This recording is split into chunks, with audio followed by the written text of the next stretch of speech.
souvenirs and you come back. Welcome back to Taste Belize. It occurred to me I have not taken you to any Mayan sites yet. So today we're going to be at Punit Archaeological Reserve, a Mayan site in the Toledo district. And again, I'm with Taste Belize. You could drive to these sites, do your own tours, but you're going to miss out a lot if you don't have a good, knowledgeable tour guide explaining the important discoveries that are made at places like this. So enjoy.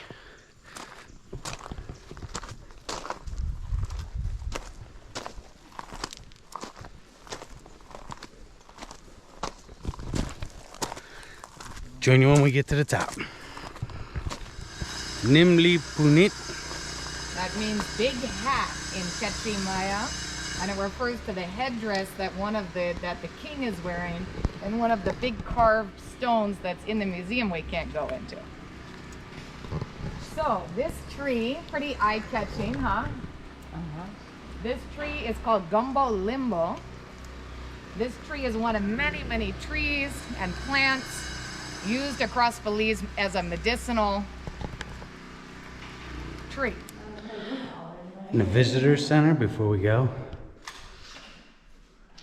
These are called stelas. And the tallest one found is right here, and we'll get more into that on the tour.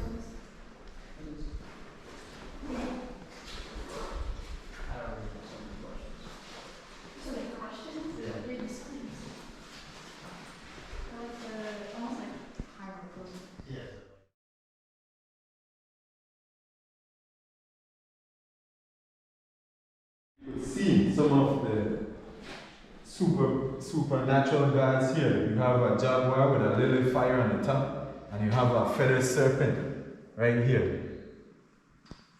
And these were the underworld gods. You can see right here in the imprint. And they were doing offerings to the underworld gods to keep the underworld gods in check and happy with them as much.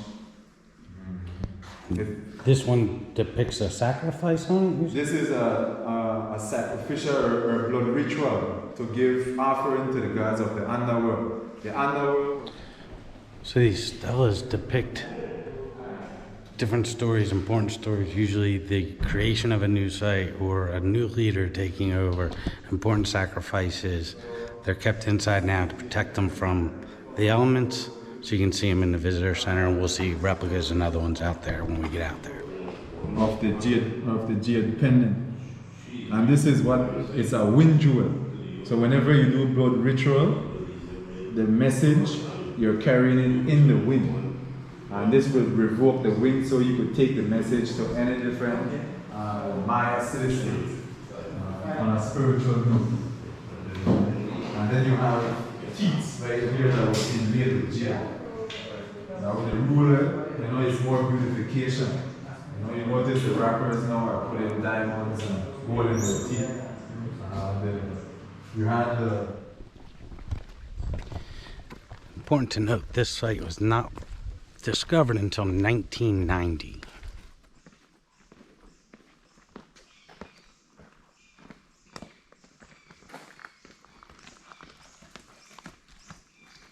Been abandoned for over 1,000 years, and the rainforest has been growing through it and breaking down a lot of the initial structure.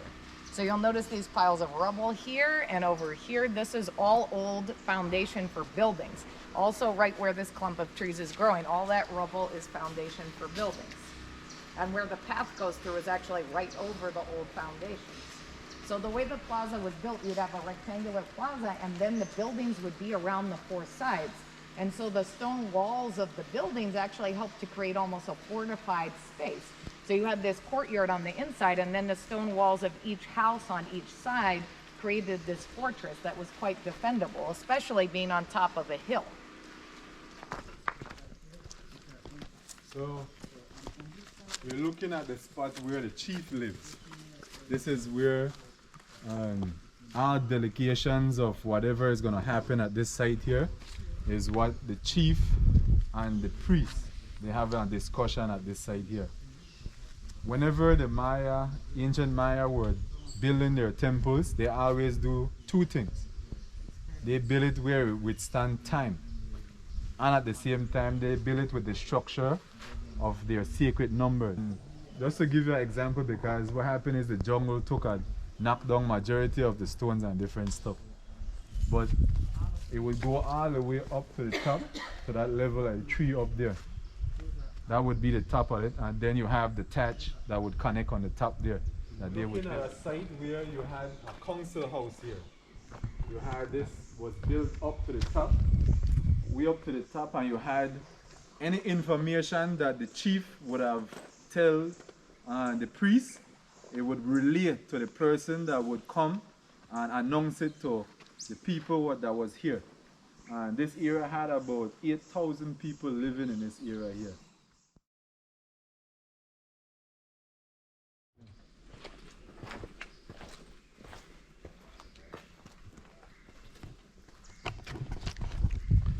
Starting up high, now we're coming up to the ball court.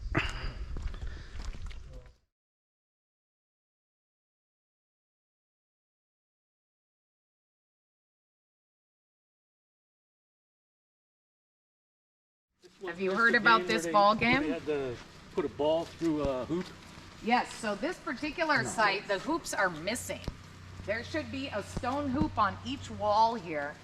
Small, about this big, but kind of like a small basketball hoop, carved out of stone normally. So we don't know here if they were stolen, like looted out of the site a long time ago, which is quite possible, or, you know, by some Maya rivals maybe taken away, or if they were made out of biodegradable materials here and just rotted away. But either way, it's not this way like a basketball hoop, it's turned sideways. And then you use rubber. And this tree right back here with the big leaves that has some yellow leaves on it, this is a rubber tree. Rubber trees are native in the tropical, neotropical American forest, from Amazon all the way up through Central America. So the ancient Maya used rubber. It's even theorized they may have been the first to vulcanize rubber, not Mr. Goodyear. So they'd make this very hard, very heavy, solid rubber ball about this big. And then the teams had to get that through the opposition's hoop without using their hands or feet. This was not a high-scoring game. The name of the game in this region is potapok. Potapok is the name. But mostly what visitors hear about is, oh, the teams would play each other and whoever lost would be sacrificed to the gods. Yeah. This is what tour guides tell people. Sometimes that was true. They would play ritual games. It was almost like the Roman gladiators, right? So they'd have these teams playing each other. A perfect example of this would be if there were two city-states at war, and one of them, in battle, they grabbed some warriors, and they're like, oh, the gods are going to love this. Let's do a game with those captured warriors against our guys, and then at the end, we sacrifice the captured warriors to the gods of the underworld. They'll love it. We'll be good for days.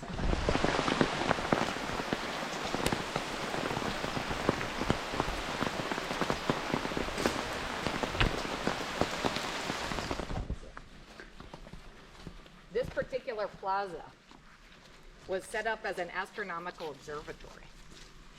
This is the only pyramid at the site, but it's not reconstructed.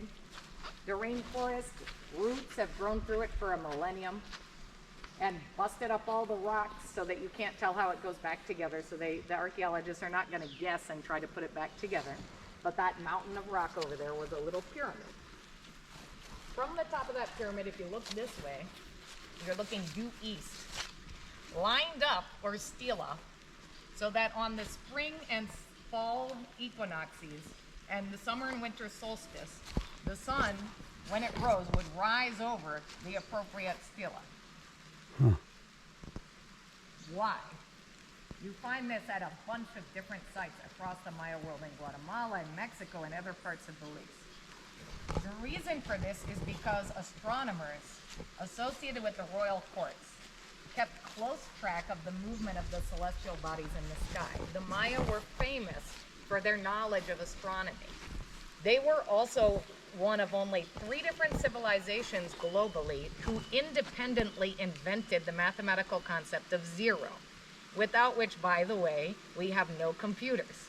So with this mathematical know-how and the astronomical observations, the ancient Maya astronomers were able to predict the return of comets. They had their own name for Halley's Comet. They were able to predict solar and lunar eclipses.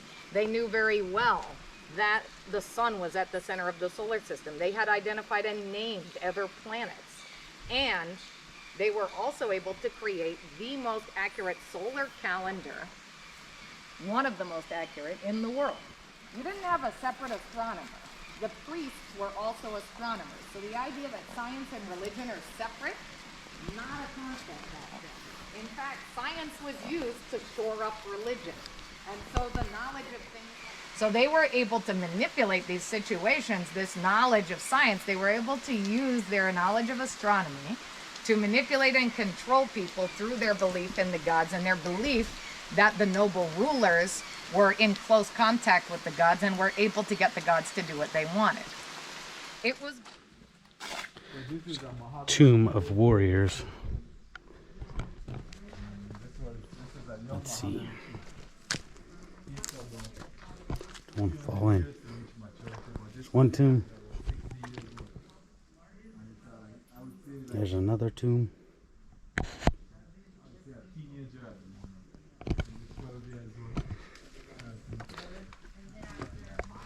And apparently a boa constrictor was around these tombs.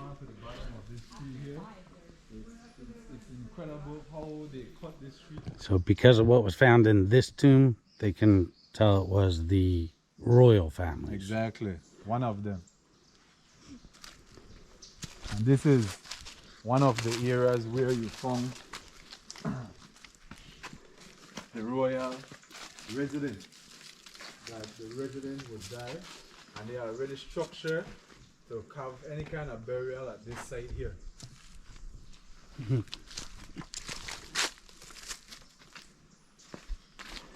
So their tomb was as close to their house right there.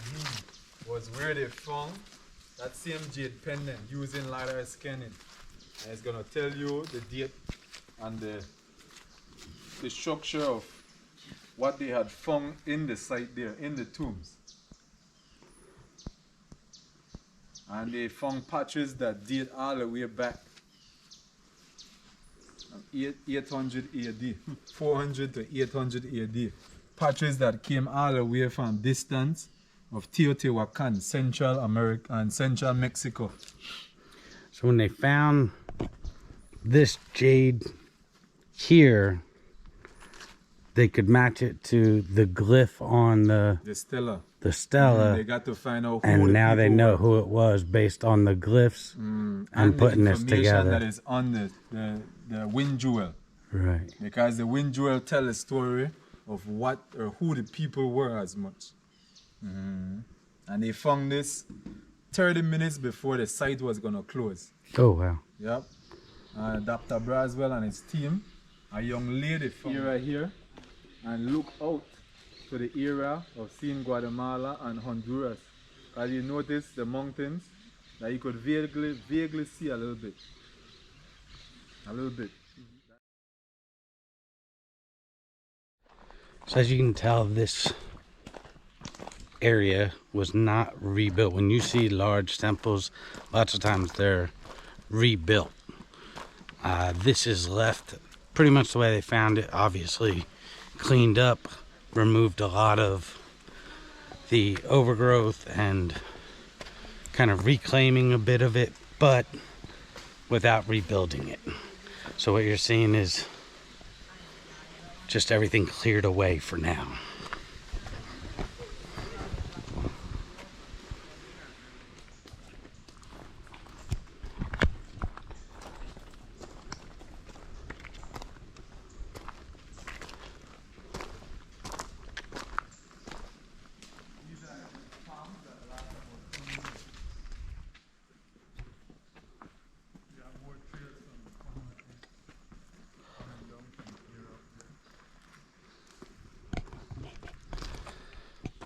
Yeah, although you don't get the giant temples like you would in a few other places like Junatanich, it's an incredibly beautiful site. You get to learn a lot about the jungle, the woods, the spices around here and some amazing history. This is the back of one of the royal residences.